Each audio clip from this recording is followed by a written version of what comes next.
Welcome to my channel. I'm Scott, and in this video I am going to walk you through the process of valuing Yum China's stock by analyzing their financial statements and dissecting their financial ratios so we can determine if it's a buy or a sell. Yum China operates KFC, Pizza Hut, and Taco Bell franchises across China.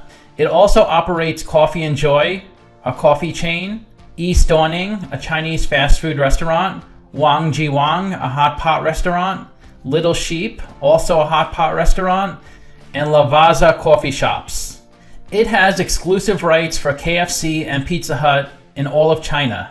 For Taco Bell, it has exclusive rights in China except in Hong Kong, Macau, and Taiwan.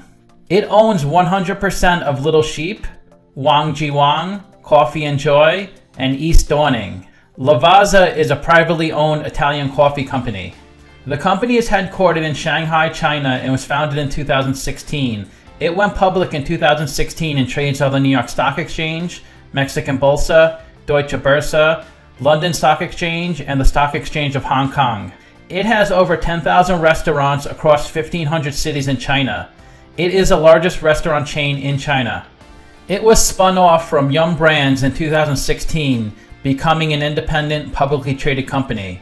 The ticker YUMC is for the locations in China, which is what we are looking at. And the ticker YUM is for all locations not in China. I like this little blurb on the first page of the company's annual report. It says, "Good times build confidence. Bad times build character." So they were definitely trying to put a positive spin on COVID-19. Let's get started with the model. This is a large cap company, 28 billion market cap. They're trading at $66 a share, and they have 421 million shares outstanding. Let's look at the financials. The way you value a company is you estimate the free cash flows into the future, and then you discount those numbers back to today's value. That's what we're doing in this video. And free cash flow is cash flow from operations minus capital expenditures. So you can see they do have positive and pretty consistent free cash flow each year, peaking in the trailing 12 months. Net income is the profit or loss on the income statement. It's revenue minus expenses. And that's also positive and consistent, highest in the trailing 12 months. Revenue is the sales for the company, and that grows from 8.4 billion to 9.1 billion. This is the company's income statement. The top line is the revenue, the sales. Below that is the cost of revenue. These are the expenses directly related to generating the revenue.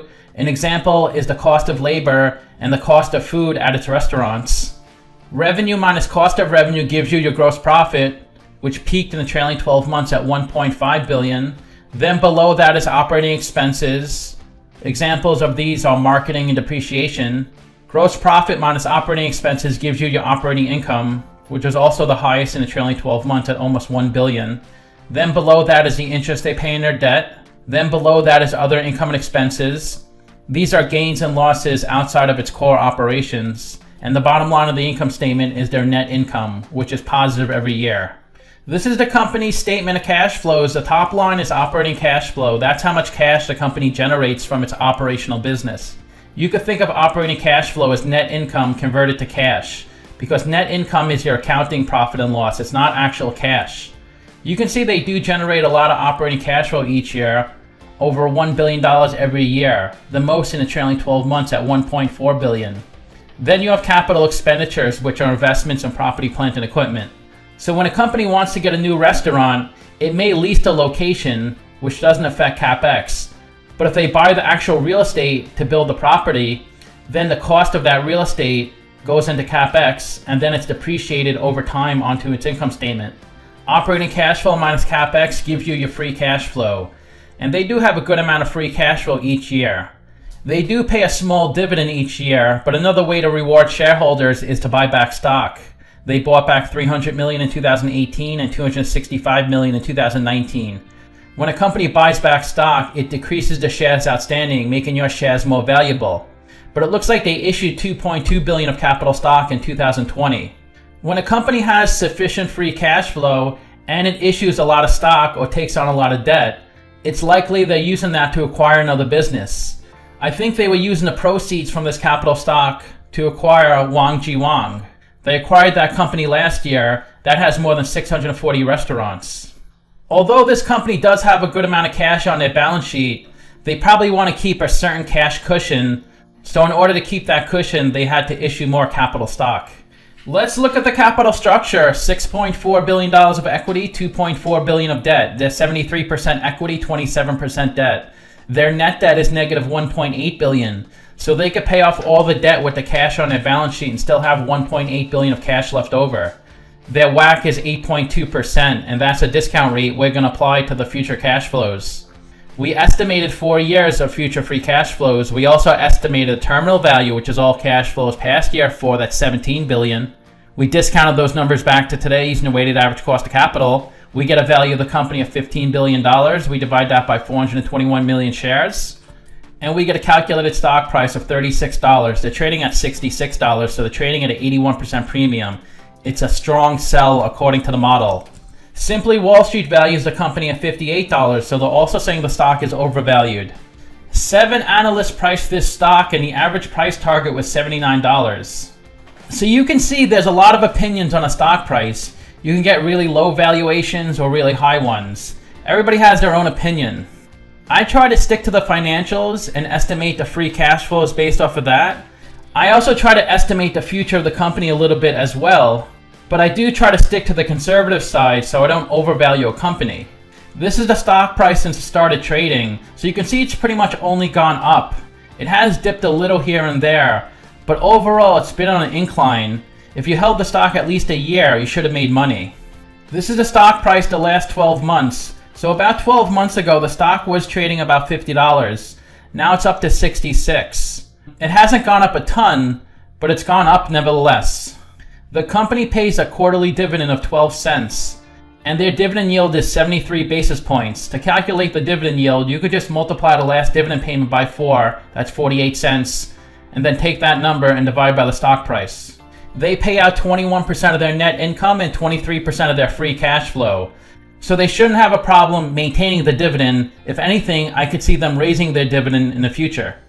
Their industry pays a 1.8% dividend, so they're much lower than their industry. Analysts are forecasting their dividend to grow to 0.9% in the next 3 years. The stock is a little less volatile than the market. It has a beta of 0.84.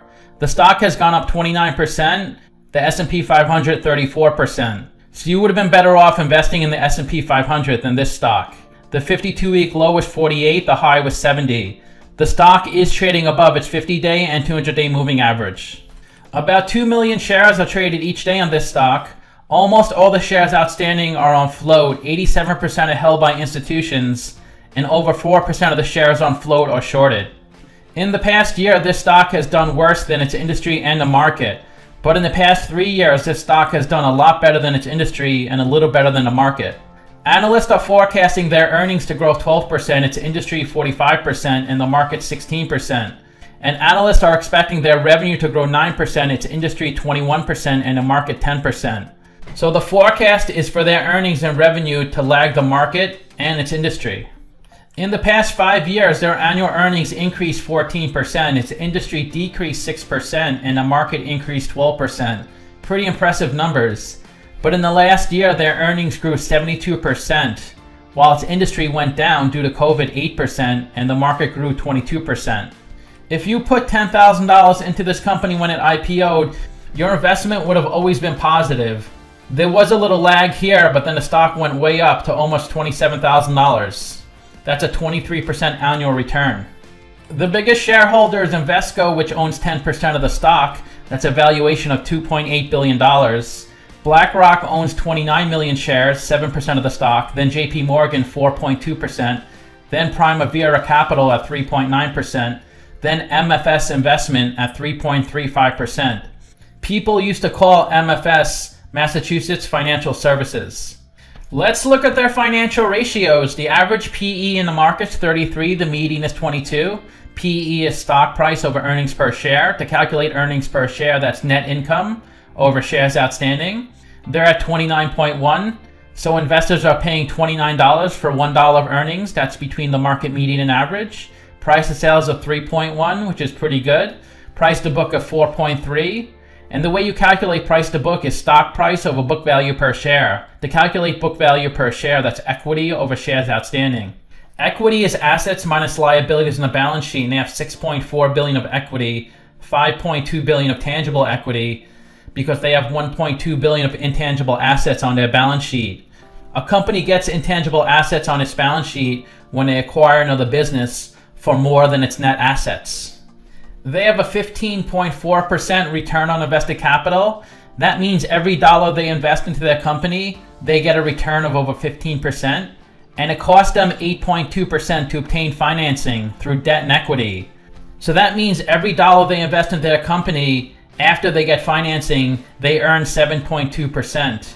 That's really good. You want to see the ROIC a good amount more than the WACC. They can cover their interest payments almost 20 times. They have a really good ROE at 15%. And they can easily cover their current liabilities with their current assets. And they have over $4 billion of cash on their balance sheet. It's a good idea to keep cash on your balance sheet because you never know when something bad can occur or if you need to get money quickly to acquire another business. The company is well capitalized. They had $900 million of free cash flow in the trailing 12 months, $2.8 billion of working capital, and they paid $200 million in dividend payments. So they have $3.5 billion of funding. The best way to look at ratios to compare them to companies in the same industry. I've done videos of 15 companies in the same industry as YUM China. And if YUM has a number in red, they're worse than the average. If they have a number in blue, they're better than the average. So they're worse in dividend, but they're better in everything else. It's pretty impressive their ratios are better in every category than the industry average. So to summarize, I have them trading at an 81% premium, but just because I say a stock is overvalued doesn't mean it can't go up. A stock price is not necessarily based on how much a company is making financially. It's based off of investors' perception of the future of the company. And this company is doing a good job at growing its brand. They're acquiring other businesses, and they're constantly opening up new stores. So if they continue growing their revenue and growing their free cash flow, maybe when I do the DCF next year, they'll be undervalued.